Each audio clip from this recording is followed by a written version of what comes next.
This is Mark and Charity's Coffee Podcast.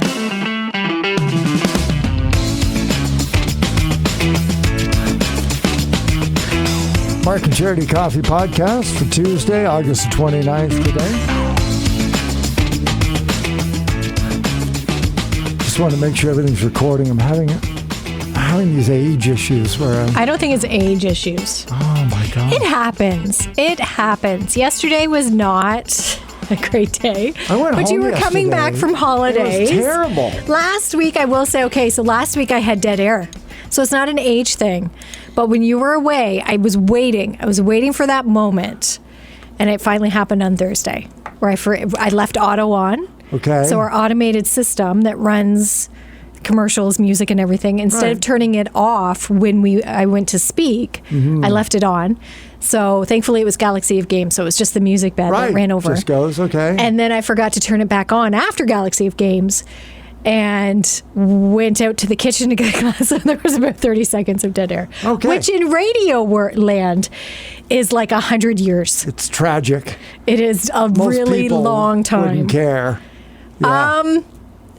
Okay, maybe. When I hear it, though, yeah, right. it stands out to me. We're conditioned. Yeah, but not like when I hear other people do it too. It's like, oh my gosh, come on. What's going on? Yeah. So yeah, there was that panic. So no, I don't think it's an age thing, Mark. I think we just have days like that. Yeah. And unfortunately, because you pushed the buttons, It's me. I know it's me. The cat said the same thing. She's like, well, just cut yourself some slack. Yeah. I am the last person to ever cut myself some slack. She said, did anybody notice your mistakes? Did anybody? Well, Charity, because I have to yell about it. Well, and the interview, I did notice that one because I was part of that one. We recorded we had an interview. We did an interview. Where I thought I was recording, and then I went back and looked, and I hadn't hit record. And it was a wonderful chat with a wonderful woman who won a prize for her dog. And she was so wonderful. It was so engaging. And again, it comes back to Mark always joking about that happening. Oh, I didn't record. Huh? And then it happened. What a moron. See, when you put it out there, Mark, it comes back. In the worst possible times. But I'm recording today because you're hearing this podcast, which is great. And one of the great chats we had occurred yesterday when we had a wonderful chat with Dallin Buttaro and his family. And we definitely made sure we recorded this because his journey, which ultimately led to the Blue Jays, is so incredible and inspiring. We had to catch up with Dallin and his family and get the details. Dallin is 12. He's going into grade 7, and when he was younger, he was diagnosed with autism. He was also diagnosed with ADHD and Tourette's as well. So it's been quite a journey. He's been through speech therapy. He's been through occupational therapy. He's gone to numerous specialists, had a couple surgeries as well. So it's been quite the journey just on that end. And then he took a liking to baseball, and that's where it kind of started. Okay, well, that's really understated because kids that take a liking to baseball play baseball. But his liking to baseball caught the eye of the Toronto Blue Jays. And why is that, though? So with Dallin, he couldn't speak until he was about 5. So being able to accomplish what he's accomplished in baseball has been a huge leaps and bounds because he was actually the head coach of his Jays Care affiliate school program. Yeah. Explain this program to us, Kate. Actually, I'll have Tony do that because he assisted with that. Yeah, no, so the program is for kids that want to play ball but don't normally get the opportunity to play. And then Dallin is the reason that I've started playing baseball. So we started learning the game together, and now he's trying to coach other kids to teach them the game. Kids that normally would never have the chance to. Right. And Dallin, why did you decide that you wanted to help other kids and not just simply go in and play on your own? Why was it important to you to want to help other kids to get involved? Well, like my mom said, I couldn't really talk when I was young, so I wanted to kind of like help kids kind of like with disabilities that couldn't really play as well. So I'm just like, I want to give them the chance to play too. What is it about baseball, Dallin, that you love so much? It's not really like I like one part about baseball. Like I like all of it. Like you can meet new people. It's really fun, and to me, it's kind of calming. And you can teach people, and you can just see how happy they are whenever they see you. Mm-hmm. And it's a lot of fun. Yeah. You know what the best part about baseball is? Stealing second. I don't know. Just catch them napping. Dallin, that's great. Now, why does this run through your school and say not like on the weekends? Why is your school involved? So from what I understand, his teacher, Brianna Wright, reached out to the Blue Jays to see if there was any programs available. This one was brought up, and then she mentioned Dallin's journey that he's been on, because he actually did the Jays Care Foundation Challenger Ball when he was much younger. Mm-hmm. So to see him grow from Challenger to now coaching their Jay Cares affiliate program, it was just perfect. And that was facilitated by Brianna Wright at Queen Elizabeth. And through that, Dallin was then recognized as a WestJet Community Star with the Toronto Blue Jays and honored on July 30th. What happened at that game? Well, we had a very long train ride, that was for sure. But we did get there. I really liked that day. It was like they checked off everything on my bucket list. There's a couple people there with like cameras and stuff, and then we were on the gigantic jumbotron. And I do want to say, if there is a guy there, I'm not sure if he might be here or not, but I was sitting there, and then this guy randomly walks up, and then he just gives me a game ball. Aww. For no reason at all. He just gives it to me. I don't know why. That's great. I want to say thank you to him. What was it like to be on the jumbotron, Dallin? Very exciting. I kind of got happy tears, I guess you could say. Yeah. Yeah. Yeah. I would too. There's nothing like standing on the actual ball field. Interesting experience, that's for sure. It was like you were like right in front of first base, and we could also easily see home. It's quite easy to see everything that was happening. I really liked it. Players were directly next to us, walking by, talking to us. It was like Vladdy at first. He kept looking over, and Dallin was waving, and it was awesome. Well, what a great experience as a family too, Dallin. Yes, to be honored and to be recognized, but to experience that as a family, that's pretty awesome. Yeah, and that's a big thing, I think, with us is family and giving back and supporting each other and really being a team is kind of our family, I guess, inspiration. And for families who are listening or kids who have maybe not had the opportunity to play baseball but want to, what advice do you give them? What do you want to say to them? Well, it doesn't matter what you look like or what you are or whatever. Like, it doesn't matter what color you are. It doesn't matter what disability you have. Then you can just do anything you want as long as you believe and just push it to the point where you know that you can do it. Then you will complete your journey at the end, I guess. Well, thank you so much, Buttaro family. We really appreciate it. And are you going to keep coaching as well, Tony? Oh, of course. Coaching with Dallin has kind of been the highlight of my life. Seeing him grow as a little man it really brings tears to my eyes. Yeah. So even then, it's been the highlight of my life. Yeah. Well, right on. You guys are a great family. We wish you all the best. And thanks very much for sharing. We appreciate it. It's very generous of you. Thank you so much. Thank you guys so much. Thank you. You can find the written story of that on InQuinte.ca if you want any more of those details, or play the podcast again so you can try and learn more about it. But what a great initiative from the Blue Jays, and what a great opportunity. Incredible young man. Yeah. And kudos to the teacher too, Miss White, for getting the ball rolling on this, for recognizing and seeing the potential there on taking it further and really acknowledging what Dallin's been able to do and what he continues to do. So right on. Yeah. So good for him. So thanks for sharing with that. And then on the show this morning, we also spoke with Deputy Chief Rick Caddick on the show of Quinte West. Saved by the Beep. A campaign that kicked off yesterday and will continue over the coming weeks until September 28th. So a full month, reminding everybody the importance of having properly working smoke alarms. Is it often at this time of year that you be running programs like this, Deputy Chief? What is it?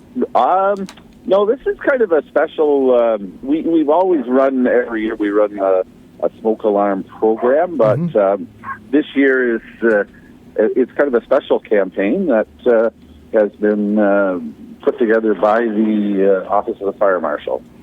Save by the Beep smoke alarm safety campaign. So it kicked off yesterday and it's going to be running through September 28th. Explain to us what exactly this involves.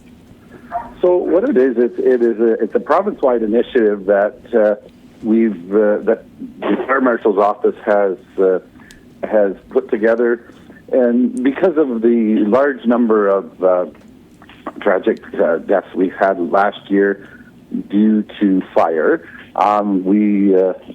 it's important that people have to be aware of their smoke alarms. They have to make sure they're tested, and we want to make sure that everyone tests their smoke alarm. And so the date in September 28th, that is, we want everyone that day to check their smoke alarms to make sure they're operational. On September 28th. All right, Deputy Fire Chief of Quinte West, Rick Caddick, on the show this morning. Other than people ensuring that they do it themselves, I know that you and the members of the fire department are going to be out and about helping out in the community throughout the next month. That is true. We're certainly going to be out and available. We're always available, but this is kind of a special project, and we want to make sure that everyone has their alarms tested, and if there's a problem or if we can in any way assist with that process, we're going to be there to help.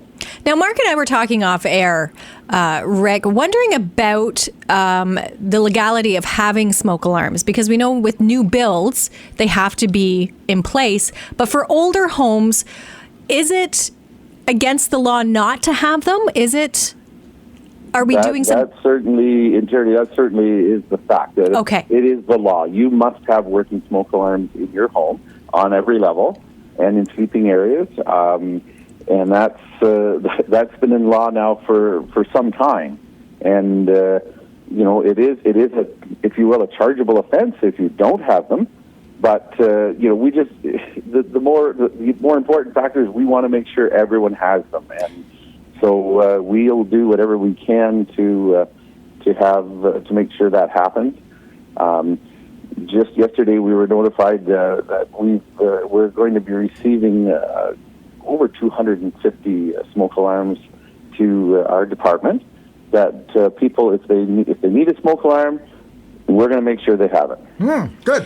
And it's interesting, too, because I was just reading the difference, the time that people have to get out of their homes if there is a fire is seconds, literally. It used to be minutes, but now it is seconds. And the reason that is construction types. The homes are built lightweight construction. They're built in a way that it makes them more affordable, if you will, and the materials that are being used are able to ignite much faster than they used to be. The old timber frame and wood frame homes and farmhouses that you had a little more time, but in these new homes you don't, and that's why the smoke alarms and the CO alarms are so important. Mm-hmm. Quinte West Deputy Fire Chief Rick Caddick on the show. Once again, Saved by the Beep will continue from now until the end of September. If somebody wants information or details on some of those smoke alarms, Rick, what's the best way to get in touch? The best way to get in touch with us is you go right to our the Quinte West website, www.InQuinte.ca, and you can go Saved by the Beep. There's actually a lot of great information there, as well as there's a form that you can actually fill out for us to come and see you if you wish. And it will submit right directly to us. Or you certainly can contact the station at 613-392-6557.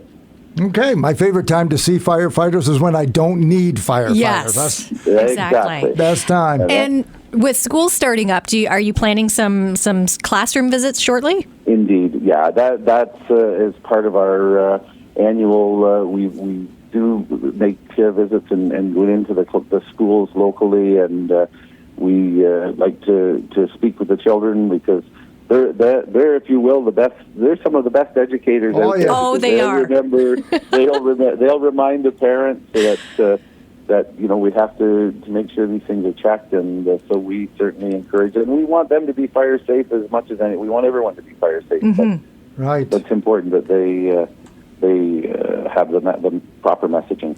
Saved by the Beep right throughout the province here in Quinte West as well as in Belleville. Deputy Fire Chief of Quinte West, Rick Haddock. Thank you, sir. We appreciate it. You're very welcome, folks, and it's great to talk to you. And said people, anytime they're welcome to reach out to us if they have any type of fire safety questions. We're always available 24/7. It can save your life, and it can save you money if they come in and you don't have one. If for any reason, if that needs to be the reason. And not that I didn't know it wasn't a legality, not that I didn't know you had to have smoke alarms, but I think people do forget the legality of it. Yes, as a construction worker, as a home builder, you have to install smoke alarms. They have to be there. But as an older homeowner, you may be like, nah, whatever, I have one or two. But no, you have to have at least one on every floor now. You have to. Because as he pointed out, and I did just read this article, literally seconds. Like it used to be maybe 3 to 5 minutes. Exactly. And now you're lucky if you have 60 seconds to get out of your home when a fire starts. You talked about it's insane. The building materials. And then when we'd had that discussion before, I think I looked it up because they made it is the glue that's so flammable floor, that spreads it because it's floor. So like 100 years ago, they just used nails and the wood, but now it's things like the particles and the glues and everything. That's what goes up so quickly. And it's one thing when it's yourself, but you have to think families. Oh my gosh, You need to have those plans in place, and it always brings home too. We've talked to our kids, but when I actually stop and think about it, it's like, oh no, we got to do this. And he's right too. I know when they've been in the schools.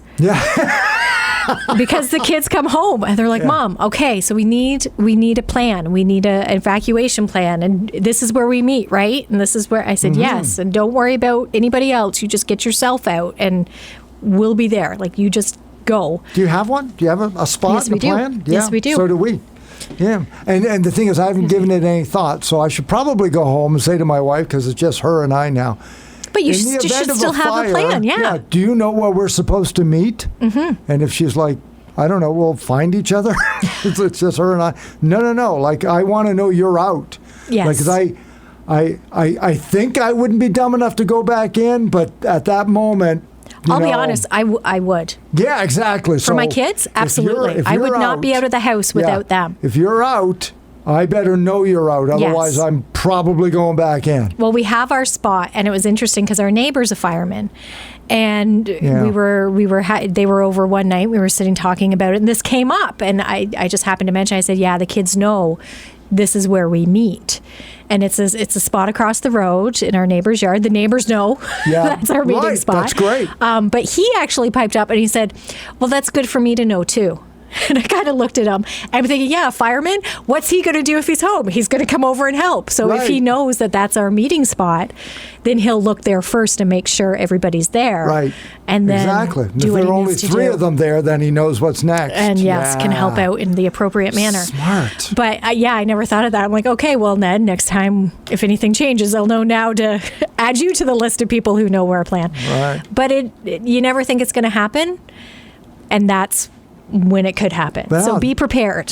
You had said last year was a tremendously fatal year, almost oddly like an outlier year for whatever reason. Well, and that came out with the press release on this campaign. Apparently last year, and the deputy chief mentioned it too, 133 fire fatalities in Ontario last year, the most in 20 years. Yeah.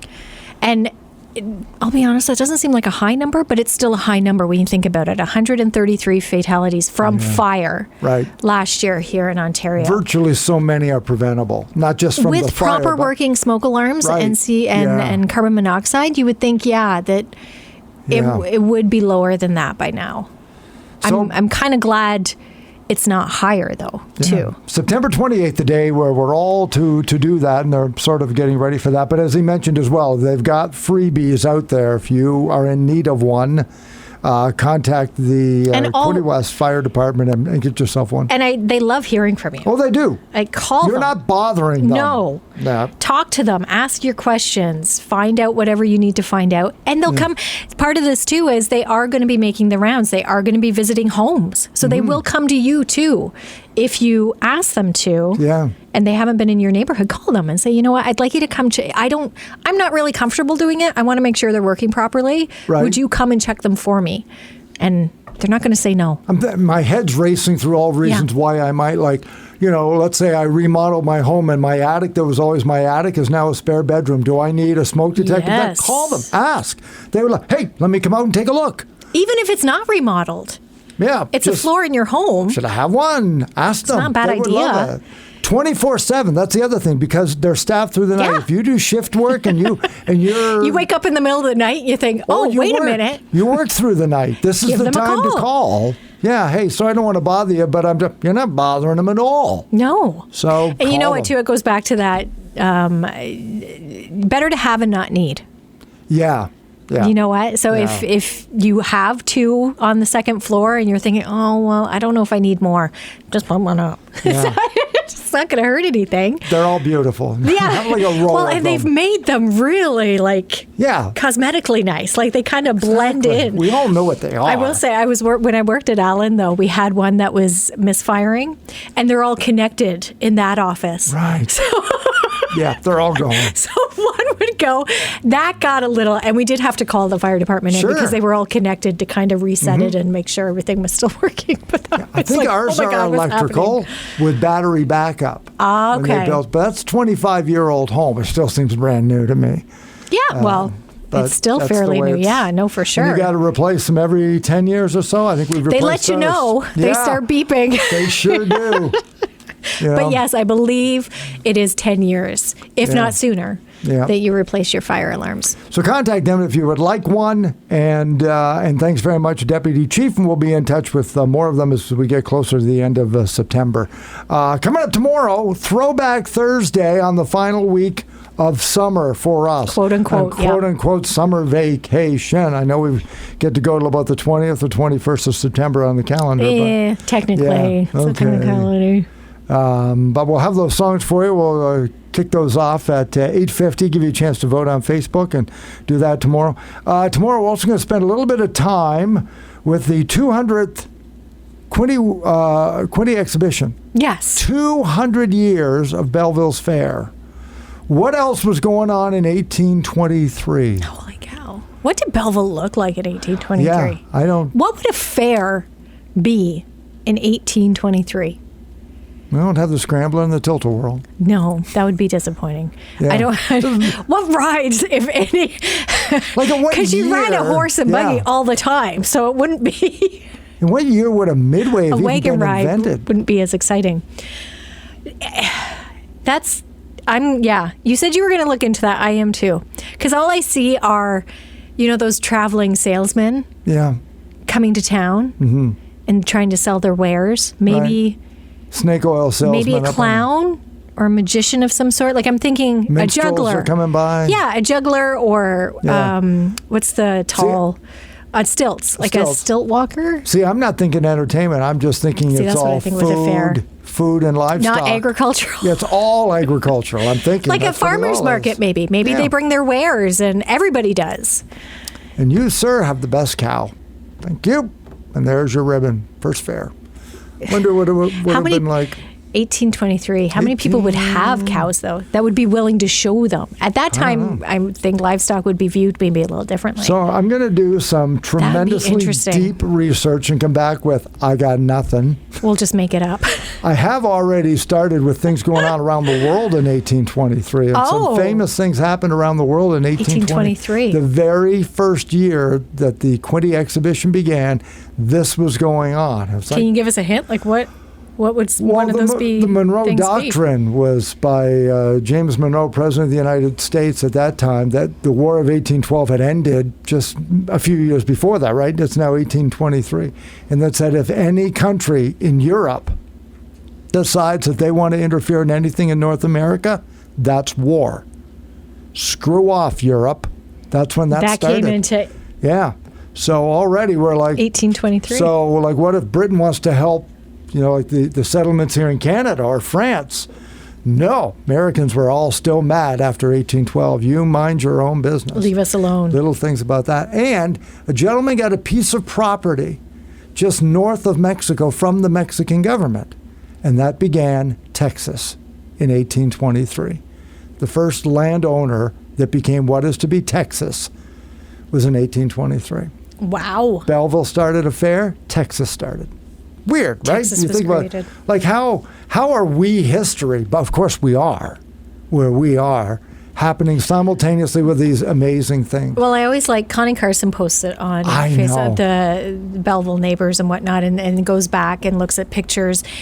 And it wasn't, but that was maybe 50, 60 years ago. Mm-hmm. And the difference between that and now always blows me away. And I love seeing those photos of the old businesses and the way Belleville was set up. And there was one recently, Albert College was in the country. Like it wasn't even technically Belleville proper. Mm-hmm. It was surrounded by, and I thought, oh my gosh, that's amazing.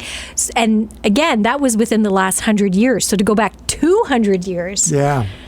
What was Belleville? What was going on here? That would have prompted a fall fair. Yeah. But there that was. a fall fair was created. Yeah. Was necessary, or somebody had thought that's a good idea. So interesting. So we'll see what we can find out with that. We'll get that on there for you tomorrow. It's Mark and Charity Coffee Podcast. Again, be listening for Taylor Swift today. The Taylor Swift Ticket Wicket opens for 9 minutes 55 seconds after the song is played. Fill out a ballot. We've got 4 pairs of tickets for the Sold Out Eras Tour for the stop in Toronto on November 16th of 2024. So fill those out. The grand prize draw is coming up on Tuesday, first day of school next week. So exciting. Enjoy your day. We'll talk to you tomorrow morning at 95.5 Hits FM.